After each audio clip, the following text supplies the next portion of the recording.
ওসমান হাদি গুলিবিদ্ধের ঘটনায় রাজধানীতে বিক্ষোভ ও প্রতিবাদ সমাবেশ করছে ইনকিলাব মঞ্চ। শনিবার দুপুরে শাহবাগে অবস্থান নিয়ে এই কর্মসূচিতে অংশ নেন বিভিন্ন সংগঠনের নেতাকর্মীরা। সমাবেশ থেকে হাদির উপর হামলাকারীদের গ্রেফতারে অন্তর্বর্তী সরকারকে 24 ঘন্টা সময় বেঁধে দিয়েছেন ইনকিলাব মঞ্চের নেতারা। বিক্ষোভ 72 ঘন্টার অত্যন্ত ঝুঁকিপূর্ণ ঢাকা 8 আসনের এই স্বতন্ত্র প্রার্থীকে কৃত্রিম শ্বাস প্রশ্বাস দিয়ে রাখা হয়েছে। এদিকে হাদির ওপর হামলাকারী একজনকে শনাক্ত করেছে পুলিশ। ঢাকা মেট্রোপলিটন পুলিশের পক্ষ থেকে প্রেস বিজ্ঞপ্তির মাধ্যমে জানানো হয়েছে, আশেপাশের সিসিটিভি ফুটেজ পর্যবেক্ষণ করে হামলাকারীকে শনাক্ত করা হয়। ইনকিলাব মঞ্চের মুখপাত্র ও ঢাকা 8 আসনের স্বতন্ত্র প্রার্থী শরীফ ওসমান হাদিকে গুলি করার ঘটনায় বেরিয়ে এসেছে একের পর এক চাঞ্চল্যকর তথ্য। এই হামলা ছিল হঠাৎ নয়, বরং ছিল পরিকল্পিত, ঠান্ডা মাথার এবং ভেতর থেকেই চালানো একটি আক্রমণ। এখন যে গুলশানের জাতীয় পার্টি নামে এই কুলাঙ্গার নামের সমস্ত হচ্ছে ওসমান হাদি ভাইয়ের রক্তের শপথ ওদেরকে বাংলাদেশে এক ইঞ্চি জায়গা দেওয়া হবে না। স্বাভাবিক নির্বাচন অনুষ্ঠান করে স্বাভাবিক পথে ডক্টর ইউনূস যে ক্ষমতা ছাড়তে পারবেন না তা আবারও প্রমাণিত হচ্ছে খোদ রাজধানীর বুকে ইনকিলাব মঞ্চ নেতা ওসমান হাদির গুলিবিদ্ধ হওয়ার ঘটনার মধ্য দিয়ে। কেন নির্বাচন হবে না, কেন ডক্টর ইউনূস গং স্বাভাবিকভাবে ক্ষমতা হস্তান্তর করতে পারবেন না, তার প্রধান কারণ হচ্ছে তারা ক্ষমতায় এসেছে সন্ত্রাসের মাধ্যমে এবং ভয়ঙ্কর মানুষ হত্যার মধ্য দিয়ে। আসসালামু আলাইকুম ওয়া রাহমাতুল্লাহ। সবাই কেমন আছেন? আশা করি সবাই অনেক ভালো এবং সুস্থ আছেন। সবাইকে স্বাগতম জানাচ্ছি আমাদের আরেক নতুন ভিডিওতে। প্রতিদিনের মতো আমি আপনাদের জিরিয়াত ফারুকি আবারও চলে আসলাম নতুন একটা ভিডিও নিয়ে। দর্শক, আজকের ভিডিও টাইটেল এবং থাম্বনেল থেকে ইতিমধ্যে বুঝতে পেরেছেন আজকের ভিডিওটা কতটা গুরুত্বপূর্ণ হতে চলেছে। দেশে যে রাজনৈতিক চলমান পরিস্থিতি চলতেছে তার ধারাবাহিকতায় আজকের ভিডিওর শুরুতে বেশ কিছু অংশবিশেষ দেখেছেন। অংশবিশেষগুলো দেখে বুঝতে পেরেছেন আজকের ভিডিওটা কতটা গুরুত্বপূর্ণ হতে চলেছে। আমরা সবসময় চেষ্টা করি দেশের যে রাজনৈতিক চলমান পরিস্থিতি চলে তার ধারাবাহিকতা আপনাদের মধ্যে বেশ কয়েকটা ভিডিও ফুটেজ তুলে ধরা, যেগুলোর মাধ্যমে আপনারা বেশ কিছু গুরুত্বপূর্ণ তথ্য জানতে পারেন। তার ধারাবাহিকতা আজকের ভিডিওটা। আপনারা ইতিমধ্যে বেশ কয়েকটা গুরুত্বপূর্ণ ভিডিও ক্লিপস দেখে বুঝতে পেরেছেন আজকের ভিডিওটা কতটা গুরুত্বপূর্ণ হতে চলেছে। দর্শক, আর বেশি কথা না পারে মূল আলোচনা চলে যাচ্ছি। তার আগে আপনাদেরকে আমি বিনীতভাবে অনুরোধ করবো যারা আমাদের চ্যানেলটিতে এখন নতুন সেটি সাবস্ক্রাইব করে সাথে যারা ইতিমধ্যে সাবস্ক্রাইব করছেন তাদেরকে অসংখ্য ধন্যবাদ। যারা সাবস্ক্রাইব করেনি তাদের উদ্দেশ্যে একটি কথা বলবো, দেখতে থাকুন, দেখতে ভালো লাগবে, অবশ্যই হয়ে যাবেন ইনশাআল্লাহ। দর্শক, আমরা একটু বিস্তারিত দেখব। ওসমান হাদি গুলিবিদ্ধের ঘটনায় রাজধানীতে বিক্ষোভ ও প্রতিবাদ সমাবেশ করছে ইনকিলাব মঞ্চ।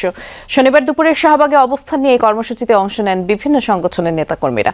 সমাবেশ থেকে হাদির উপর হামলাকারীদের গ্রেফতারে অন্তর্বর্তী সরকারকে 24 ঘন্টা সময় বেঁধে দিয়েছেন ইনকিলাব মঞ্চের নেতারা। বিক্ষোভধরা জানান, অভ্যুত্থানের পর শীর্ষ সন্ত্রাসীদের কারামুক্তি ও বিদেশ থেকে ফেরার সুযোগ তৈরি হয়। এতে আইন শৃঙ্খলা পরিস্থিতির অবনতি ঘটেছে। আইনের শাসন ও জননিরাপত্তা নিশ্চিতে ব্যর্থতার কারণেই দিনে দুপুরে ওসমান হাদিকে হত্যা চেষ্টা করা হয়েছে, যার দায় অন্তর্বর্তী সরকার এড়াতে পারে না বলেও দাবি করেন বিক্ষোভধরা। নিরপেক্ষ তদন্তের মাধ্যমে হামলার সঙ্গে জড়িত ব্যক্তিকে ও গোষ্ঠীকে চিহ্নিত করে দ্রুত গ্রেফতার এবং বিচারের মুখোমুখি করার দাবি জানান তারা। আমাদের চোখে কি অশ্রু থাকবে নাকি আগুন থাকবে? সেই আগুনে পরাজয় কি শক্তিকে ভস্ম করে দিতে আমরা সবাই একতাবদ্ধ হব। বাংলাদেশে ভারতের দূতাবাস বন্ধ করে দিয়ে তাদের সাথে সকল কার্যক্রম বন্ধ করে দিতে হবে। আমরা জানি এই ভারতের মদতে খনি লীগ এই হাদি ভাইয়ের উপর আক্রমণ করেছে, এই বাংলাদেশের বুকে আক্রমণ করেছে। আমরা এ পর্যায়ে শাহবাগে যাচ্ছি, সেখানে ইনকিলাব মঞ্চের পক্ষ থেকে বক্তব্য রাখা হচ্ছে, শুনে আসতে চাই। ঠেকানোর জন্য যেমন কুকুর তেমন মুকুর না দিলে এই সুশীল সমাজ দিয়ে এই সুশীল প্রতিষ্ঠা দিয়ে কিচ্ছু হবে না। আওয়ামী লীগের কুকুরের নাম, ওদেরকে কুকুর বললেও কুকুর অপমান হবে, ওদেরকে যেমন কুকুর তেমন কুকুর দিতে হবে। আপনারা দেখেছেন আমাদের হাদি ভাইকে গুলি করার আগে, আপনারা দেখেছেন বিগত কয়েক মাস ধরে কিন্তু তাকে নানাভাবে বিভিন্ন দেশি বিদেশি নাম্বার থেকে হত্যা হুমকি দেওয়া হচ্ছিল। হাদি ভাই সেটা নানা বক্তব্যে বলেছেন, সংবাদ সম্মেলনে বলেছেন, ফেসবুক পোস্টে বলেছেন, কিন্তু আমরা দেখি না ইন্টারিমকে কোনো ব্যবস্থা নিতে। আজকে সেই একইভাবে হুমকি কিন্তু আমাদেরকে দেওয়া হচ্ছে। আমার নাম্বারেও বিগত কয়েকদিন যাবত বিভিন্ন নাম্বার থেকে ইন্ডিয়া থেকে ফোন দেওয়া হচ্ছে, আমাকে এই করবে সেই করবে, আমার কল্যাণী নামে ঝুলিয়ে রাখবে। আমরা কার কাছে বলবো? ইন্টারিমকে বলবো? এই ইন্টারিম মতো সুশীল ইন্টারিম আমরা চাই নাই। এই ইন্টারিম তোমাদের সোজা বলতে চাই, আমরা যে রক্ত দিয়ে একটা দেশকে মুক্ত করে তোমার তুলে দিলাম, তোমরা তোমাদের সুশীলতা দিয়ে আমাদের সাথে স্পষ্ট বিশ্বাসঘাতকতা করেছো। এই সুশীল ইন্টারিম একই সাথে এই সুশীল ইন্টারিমকে আরো সুশীল হওয়ার জন্য প্রেরণা যোগাচ্ছে সোশ্যাল মিডিয়া। আপনারা দেখেছেন সেই ঘটনাকে নানাভাবে কেন্দ্র করে আকামা জামালের ঘটনাকে চ্যানেল থেকে শুরু করে বিভিন্ন মিডিয়া এবং আওয়ামী লীগের তাদের এখনো রাজনৈতিক অধিকার আছে। আমি ধরেছি একজন হত্যার হুমকি দেওয়া অধ্যাপক যে কিনা হচ্ছে আমাদেরকে ট্রান্সফার করতে বলেছে, তাকে ধরতে চেয়েছি, অথচ মিডিয়া ফ্রেমিং করছে যে একজন শিক্ষককে হেনস্থা করা হচ্ছে। এই যে মিডিয়ার সুশীল চরিত্র, এই সুশীলতা দিয়ে আমরা কোনোদিন এই বাংলাদেশকে আওয়ামী লীগ মুক্ত করতে পারবো না। রাজধানীর এভার কেয়ার হাসপাতালে চিকিৎসাধীন ওসমান হাদি, তার অবস্থা সংকটাপন্ন বলে জানিয়েছে চিকিৎসকেরা। 72 ঘন্টার অত্যন্ত ঝুঁকিপূর্ণ। ঢাকা 8 আসনের এই স্বতন্ত্র প্রার্থীকে কৃত্রিম শ্বাস প্রশ্বাস দিয়ে রাখা হয়েছে। এদিকে হাদির ওপর হামলাকারী একজনকে শনাক্ত করেছে পুলিশ। ঢাকা মেট্রোপলিটন পুলিশের পক্ষ থেকে প্রেস বিজ্ঞপ্তির মাধ্যমে জানানো হয়েছে, আশেপাশের সিসিটিভি ফুটেজ পর্যবেক্ষণ করে হামলাকারীকে শনাক্ত করা হয়। তাকে গ্রেফতারের চেষ্টা চলছে। এছাড়া সন্দেহভাজনের ছবি দিয়ে তাকে ধরতে তথ্য দেওয়ার জন্য অনুরোধও করেছে পুলিশ। এদিকে হাদিকে দেখতে হাসপাতালে গিয়েছেন বিভিন্ন রাজনৈতিক দলের নেতাকর্মীরা। গুলিবর্ষণের ঘটনায় উদ্বেগ জানিয়েছেন তারা। দাবি জানান নির্বাচনের সব প্রার্থীদের নিরাপত্তা নিশ্চিতে হাদির ওপর হামলাকারীদের 24 ঘন্টার মধ্যে গ্রেফতারের আলটিমেটাম দিয়েছে ইনকিলাব মঞ্চ। দুপুরে শাহবাগে গণপ্রতিবাদ সমাবেশের কর্মসূচি দিয়েছে সংগঠনটি। শুক্রবার দুপুরে রাজধানীর বিজয়নগরে ওসমান হাদিকে গুলি করে দুষ্কৃতকারীরা। হামলায় জড়িতদের দ্রুত গ্রেফতারের দাবি জানান মঞ্চ 24 এর আহ্বায়ক ফাহিম ফারুকী। আমরা বলে দিচ্ছি, আগামী 6 ঘন্টার ভিতর মঞ্চ 24-এর পক্ষ থেকে, জুলাইয়ের শক্তিগুলোর পক্ষ থেকে বলে দিচ্ছি, 24 ঘন্টা অতিক্রম হয়ে গেছে। আগামী 6 ঘন্টার ভিতরে এই জঙ্গি সন্ত্রাসী ছাত্রলীগের আক্রমণকারীকে হত্যা চেষ্টায় জড়িত এই ছেলেকে যদি গ্রেফতার করা না হয়, স্বরাষ্ট্র উপদেষ্টাকে তার পদে থাকতে দেওয়া হবে না। নতুন এবং ফিরে আসা গ্রাহকদের জন্য নগদে চলছে ক্যাশব্যাক সহ প্রতিদিন হাজারো উপহার জেতার সুযোগ। হবে আশা আর ফেরা, সারপ্রাইজ সেরা। ইনকিলাব মঞ্চের মুখপাত্র ও ঢাকা 8 আসনের স্বতন্ত্র প্রার্থী শরীফ ওসমান হাদিকে গুলি করার ঘটনায় বেরিয়ে এসেছে একের পর এক চাঞ্চল্যকর তথ্য। এই হামলা ছিল হঠাৎ নয়, বরং ছিল পরিকল্পিত, ঠান্ডা মাথার এবং ভেতর থেকেই চালানো একটি আক্রমণ। শুক্রবার 12 ডিসেম্বর রাজধানীর বিজয়নগর বক্স কালভার্ট রোডের ডিআর টাওয়ারের সামনে হঠাৎ গুলিবিদ্ধ হন শরীফ ওসমান হাদি। গুলিবিদ্ধ অবস্থায় তাকে দ্রুত ঢাকা মেডিকেল কলেজ হাসপাতাল ঢামেকে নেওয়া হয়। বর্তমানে তিনি চিকিৎসাধীন। পেশেন্টের ব্যাপারে কোনো আশার কথাই বলবো না, উনি সর্বোচ্চ খারাপ অবস্থাতেই আছেন, কিন্তু উনি এখনো বেঁচে আছেন। কন্ডিশন খুবই খারাপ, একেবারে ক্রিটিক্যাল বলতে যা বোঝায় তাই। ওনার ব্যাপারে আমরা কোনো আশার কথা বলবো না। আমরা যখন অপারেশন করার জন্য প্ল্যান করতেছি, তখন ওনার ভাই, উনি বুলেট বিদ্ধের সময় ওনার সাথে ছিলেন, উনি কিন্তু বলছিলেন যে বেঁচে নাই, তারপর আপনারা করেন। প্রত্যক্ষদর্শী ও হাদির ঘনিষ্ঠজনদের ভাষ্য অনুযায়ী যারা গুলি চালিয়েছে তারা বহিরাগত কেউ নয়, তারা হাদির নিজস্ব জনসংযোগ ও প্রচারণা দলের সঙ্গেই মিশেছিল। জানা গেছে এই দুই সন্দেহভাজন ব্যক্তি গত কয়েকদিন ধরেই হাদির নির্বাচনী প্রচারণায় সক্রিয়ভাবে অংশ নিচ্ছিলেন। জুলাই 1 আন্দোলনের অন্যতম সংগঠক ইসরাফিল ফরাজি জানান, সন্দেহভাজন দুজন নিজেদের কোনো রাজনৈতিক দলের সদস্য হিসেবে পরিচয় দেননি। তারা স্বেচ্ছাসেবী হিসেবে প্রচারণায় যুক্ত হতে চান বলে জানান। সরল বিশ্বাসে হাদি তাদের দলে যুক্ত করেন, কিন্তু এখানেই ছিল ভয়ঙ্কর রহস্য। তারা সব সময় মাস্ক পরে থাকতেন। মাস্ক খুলতে বললে ব্যক্তিগত সমস্যার অজুহাত দিতেন। নিজেদের ছবি তুলতেও দিতেন না। সেই সময় বিষয়টিকে গুরুত্ব দেওয়া হয়নি। ঘটনার দিন সকালে সবাই জুম্মার নামাজে বেলে ওই দুজন মসজিদে যাননি। বাইরে দাঁড়িয়ে হাদির গতিবিধি পর্যবেক্ষণ করছিলেন। নামাজ শেষে হাদি যখন রিকশায় করে বক্স কালভার্ট রোড দিয়ে যাচ্ছিলেন, ঠিক তখনই মোটরসাইকেলে এসে হামলা চালানো হয়। গুলি করে দ্রুত পালিয়ে যায় হামলাকারীরা। প্রমাণ আছে, কিন্তু প্রকাশ নয়। পিআর টিমের সদস্যরা জানান, সন্দেহভাজন দুজনের ছবি তাদের কাছে আছে। মোটরসাইকেলে পালিয়ে যাবার একটি ফুটেজও পাওয়া গেছে। তবে তদন্তের স্বার্থে এবং কোনো নিরপরাধ ব্যক্তি যেন হয়রানির শিকার না হন, তাই এখনই ছবি প্রকাশ করা হচ্ছে না। তারা আশঙ্কা করছেন হামলাকারীরা প্রমাণ নষ্ট করার চেষ্টা করতে পারে। সবচেয়ে বড় প্রশ্ন, এই ঘটনায় এখন দেশজুড়ে কয়েকটি প্রশ্ন ঘুরপাক খাচ্ছে। প্রথমত, কিভাবে হামলাকারীরা এতদিন নিরাপদে প্রচারণা দলে ছিল? দ্বিতীয়ত, কারা এই হামলার পরিকল্পনা করেছে? তৃতীয়ত, একজন প্রার্থীর নিরাপত্তা এতটা দুর্বল কেন?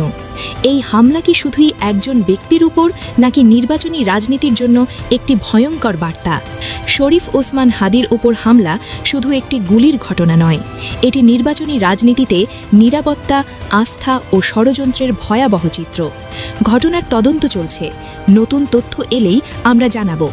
আপনার মত এখন যে গুলশানের জাতীয় পার্টি নামে এই কুলাঙ্গার নামের প্রবর্ত হচ্ছে, ওসমান হাদি ভাইয়ের রক্তের ছোট ওদেরকে বাংলাদেশে এক ইঞ্চিও জায়গা দেওয়া হবে না, সম্ভব না। গত 1 বছরে বাংলাদেশে শুধুমাত্র একটা ওসমান হাদি ছিল।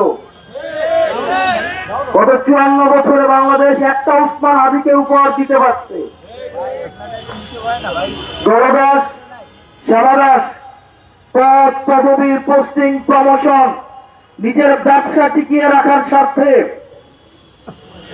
80 বছর ধরে জীবন্ত লাশ হয়ে বেঁচে থাকার থেকে ওসমান হাদির মতো 2 মিনিট জীবন নিয়ে বেঁচে থাকা বেশি সম্মানের। আপনি চাইলে ওসমান হাদি হইতে পারবেন না, আমি চাইলে ওসমান হাদি হইতে পারবো না। উনি বাংলাদেশকে ইনসাফের পথে নিয়ে যাইতে চাইছে। আমরা ব্যক্তি স্বার্থে, দলীয় স্বার্থে, সিটের স্বার্থে, ব্যবসায়িক স্বার্থে, একটা টিভি চ্যানেল পাওয়ার জন্য, একটা গরুর হাটের জন্য, একটা বাজারের ইজারার জন্য, একটা থানা কমিটির জন্য, একটা জেলা কমিটির জন্য, ইউনিয়ন সভাপতি হওয়ার জন্য নিজের মেরুদণ্ড বিক্রি করে দিয়ে আমরা সমাদাস হয়ে থাকতে চাই। রাজনৈতিক দলগুলো দলীয় হয়ে গিয়েছে। প্রিয় ভাইরা, ওসমান হাদির কাছে আমাদের প্রতিজ্ঞা আছে। ওসমান হাদির যে শহীদের মৃত্যুর যে আকাঙ্ক্ষা, সকল ধরনের দুনিয়াবী লোভ, প্রত্যাশা, পদের লোভ, এগুলোর ঊর্ধ্বে উঠে উনি বাংলাদেশের প্রশ্নটা সবচেয়ে বড় আকারে উনি রেখেছেন। দুর্ভাগ্যজনক বিষয়, আমরা ওনাকে ধারণ করতে পারি নাই। গতকালের গুলিটা ওসমান হাদির মাথা দিয়ে ফুটো করে যায় নাই, এটা বাংলাদেশের প্রত্যেকটা মানুষের বিবেক ফুটো করে গেছে। আমরা আওয়ামী লীগের সাথে এখন সবাই পরকিয়া করি। বিশ্ববিদ্যালয়গুলোতে এসে আওয়ামী লীগ এখন মিছিল করে, মিটিং করে।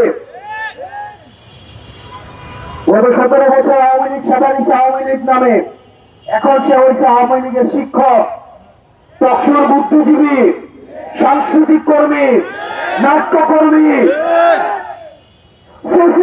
কোন ধরনের বাংলাদেশে কোন স্পেস হবে না, সে যেই নামেই থাকুক না কেন। এখন যে গুলশানের জাতীয় পার্টি নামে এই কুলাঙ্গার নামের প্রবর্ত হচ্ছে, ওসমান হাদি ভাইয়ের রক্তের ছোট ওদেরকে বাংলাদেশে এক ইঞ্চিও জায়গা দেওয়া হবে না।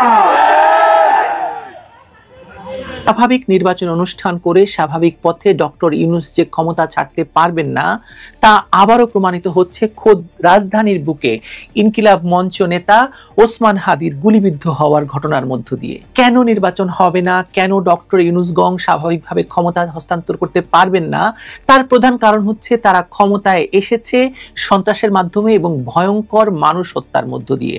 তাদেরকে যেতেও হবে একই পথে, মানুষ তাদেরকে টেনে নামাবে সেই পথে। ওসমান হাদিকে হত্যা চেষ্টার পেছনে আর কোনো কারণ নেই নির্বাচন ঠেকানো ছাড়া, ইউনূসের ক্ষমতা ছাড়ার প্রক্রিয়াকে রক্তাক্ত করা ছাড়া। বিএনপি ফেব্রুয়ারিতে নির্বাচন চেয়েছে, কিন্তু কারা ফেব্রুয়ারিতে নির্বাচন চায়নি সে কথা আমরা সকলে জানি। কারা কথায় কথায় নির্বাচনকে পেছাতে বলে তাও আমরা জানি। আর এখন নির্বাচন তফসিল ঘোষণার পর হাদির মতো কাউকে বলির পাঠা বানানো ছাড়া তাদের নির্বাচন পেছানোর আর কোনো পথ খোলা আছে বলে আমার মনে হয় না। এখন এর দায় প্রতিটি পক্ষই একে অন্যের উপর চাপাতে চেষ্টা করছে, কিন্তু ইউনূস পক্ষের সুবিধাভোগীরা হাদিকে হত্যা চেষ্টার দায় ভারত এবং শেখ হাসিনার উপর চাপিয়ে দিতে চায়, যার প্রমাণ আমরা পাই যাত্রার অধিকারী ফারুকীর স্ট্যাটাসে। ফারুকী স্ট্যাটাস দিয়ে সঙ্গে সঙ্গে বলে দিলেন যে ঘটনা ঘটতে না ঘটতেই তিনি জেনে গিয়েছেন যে ভারতে বসে শেখ হাসিনা এটা করিয়েছেন, আর ওদিকে তারই সাঙ্গপাঙ্গরা বলছে মির্জা আব্বাস ঘটিয়েছে, বিএনপি নেতা। কিন্তু আমার তো মনে হয় হাদিকে যারা এতদিন ধরে তুলেছে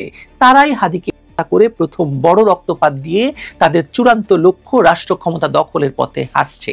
এতদিন তারা আধা খেঁচা ভাবে ক্ষমতা ভোগ করছিল, এবার তারা চূড়ান্ত নিয়ন্ত্রণ চায় ক্ষমতার। এরা কারা?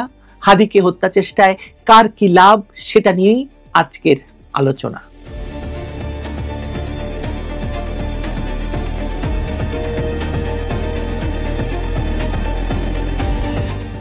হাদির উপর গুলি, তফসিল ঘোষণার টাইমিং, রাজনৈতিক প্রতিক্রিয়ার ধরন, রাষ্ট্রের ভেতরে অস্বস্তি, সব মিলিয়ে এটি নিঃসন্দেহে দেশের ভয়ঙ্কর পরিস্থিতিকে নির্দেশ করে। এর কোনোটিকেই বিচ্ছিন্ন করে দেখলে সকলেই ভুল করবেন, এটা শুরুতে জানিয়ে রাখছি।